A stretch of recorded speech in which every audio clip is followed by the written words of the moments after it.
I definitely think so. What we're seeing definitely within PayPal is a blurring of the lines from offline and online payments. It's getting to the point where people, when they leave the house, they'd much rather leave their wallet than their mobile phone.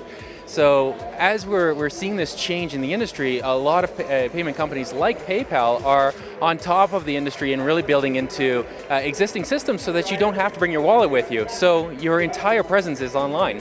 In the past, what PayPal really had was a really solid platform.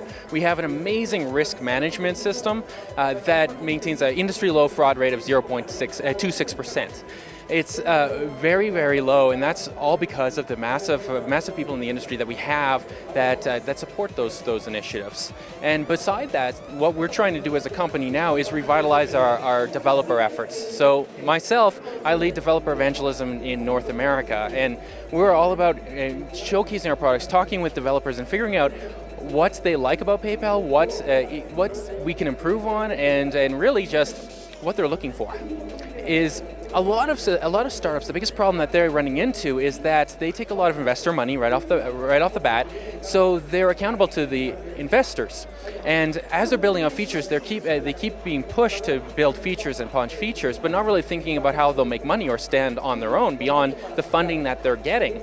But the more funding you give away, the more pieces of your company you give away. The less user traffic you give, the larger percentage you have to give away for money.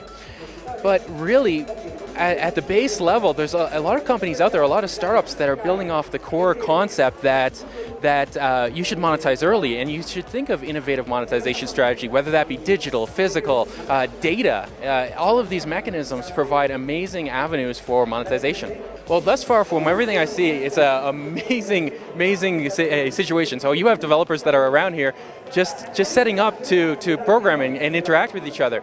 I've seen this type of interface within hackathons where there's a shared purpose going towards it, but this is an amazing atmosphere to see. There's a lot of energy coming out of this, and definitely the openness of this entire avenue where people are having these open discussions really lends itself to hearing developer feedback and learning from the developer audience and really just growing as a professional in the industry.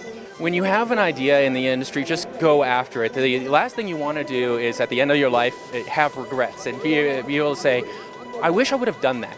So entrepreneurs that I see in the space, they're just going after it. And you know, I am a firm believer in getting a full education and having that as a background. I don't believe in the entrepreneurs who are leaving college to start a startup just because it's a backbone for everything that you're going to be building upon. But at the same time, these amazing ideas come when you see these issues in the industry. And most of the most successful startups I've seen, they come from people who just see deficiencies in the industry. They see deficiencies in the world and they want to fix it for themselves or others. And that's the key to building a startup, is really believing in what you're doing and just pushing it and having the passion behind it.